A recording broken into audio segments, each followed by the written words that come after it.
こんにちは、ヘビ屋のひろあきです。今日は驚くとボールのように丸々習性を持つボールパイソンというヘビの脱皮についてお話ししたいと思います。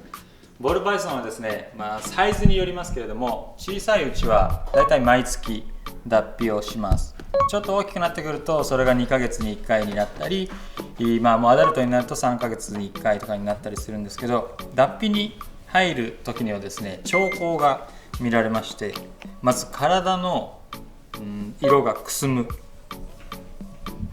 小さいうちはですね、かなりメリハリの効いたビビッドな感じの色彩をしていることが多いんですが、体の色がくすんできます。黒が土色になり、そして目が白濁する。わかりますか？こんな感じで、こうなると脱皮の兆候ですね。他の子たちでも見ていただきたいと思います。これはレモンブラストパイボールですね。パステルピンストライプパイボールのコンボですが、この子も本来はもっとレモンブラストっていうぐらいなので、レモンイエロー、綺麗な黄色をしているんですけど、もうほらくすんだ感じになってきますね。で、白ヘビだと分かりやすいんですけど、このパイボールの白って塗り絵のように深いベタっとした綺麗な白なんですが、それもややくすんで色がピンク味を帯びてきたりしますね。そして目が白濁、ほら宝石みたいに、いつもはいつもで宝石みたいなんですけど、黒い濁った石みたいになっていきますね。そしてもう一つの兆候としてはですね、やたら水入れに入りたがる。脱皮をするときに水分が必要なので、こうして水入れに浸かり出したりします。脱皮の時になるべく刺激しないようにしているので、こういう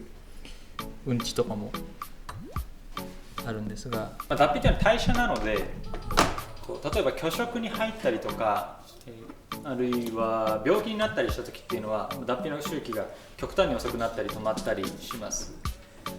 拒食、食べてないので新陳代謝が行われないので、新しい、皮が作られていかないので脱皮が止まると。基本的な周期が、ベビーだと、これぐらいのサイズだと月に1回、ちょっと大きくなってくると、それが2月に1回になり、やがて3ヶ月に1回とかになっていくっていうことを覚えておいていただいて、健康の物差しにしてみたりしてもいいかもしれません。まだまだ小さいのに2ヶ月3ヶ月脱皮をしないとなると、ちょっと体の代謝を落として回復に努めていたりするのかもしれないなとか、あとは生態によってはですね、その子によっては脱皮がすごく下手な子がいたりして、綺麗に1本で脱げなかったり、どんなに湿度を保ってあげても、どんなに水を飲ませてあげてもいつもパリパリしちゃうっていうような子とかがいたりします。そういうのが続くようだったら、湿度を改善したりとか、食べ物飲み物を少し気をつけてあげたりとかして、よく水分を取るように気をつけたりして、それでもダメだったら、そういう個体もたまにはいるっていうことをよく心のどっかに留めておいていただけるといいかなと思います。あとはですね、アイキャップっていうんですけど、脱皮の時に目だけ皮が残ってしまうことがあって、他のは綺麗に脱げるんだけど目は残ってしまうということがあります。海外の動画なんかだと、それをなんていうんですかね、撮ってみたみたいな、上手にプルップルする手でピンセットとか爪で取ったりするようなところもあるんですけど、取れるんだったら取ってあげたい気持ちはすごくわかるんですが、目なので、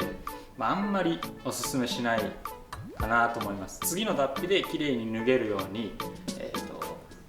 湿度、飲み物を整えてあげて、あとはその脱皮を活性化させるスプレーみたいなのも売ってるので、そういうのを目にかけてあげたりして、自然に剥がれ落ちると危険が少ないかなと思います。体調がすこぶる健康で、特に脱ぎ方に癖もなくてという場合、基本的に、あとは湿度もしっかりしている場合、基本的にはですね、靴下みたいにきれいに脱ぐんですね。それがきれいにピーってなってる場合もありますし、なんていうくるくるくるくる巻いて脱いだ靴下みたいになってる時もあるんですけど、脱皮不全といって上手に脱げない場合もあります。そうやって一本脱ぎができない場合もありますので、そういう場合は、先ほど言いましたように湿度を高めにしてあげるとか、飲み物、水を切らさないようにしてあげるとか、あとはマウスですね、冷凍マウスとかだと解凍して、湯煎して解凍してそれを拭いてあげたりもっていうのが一般的だと思うんですけど、そう拭かずにびしょびしょのままで、食べさせて、それで水を強制的に摂取させるっていう方法とかもありますので、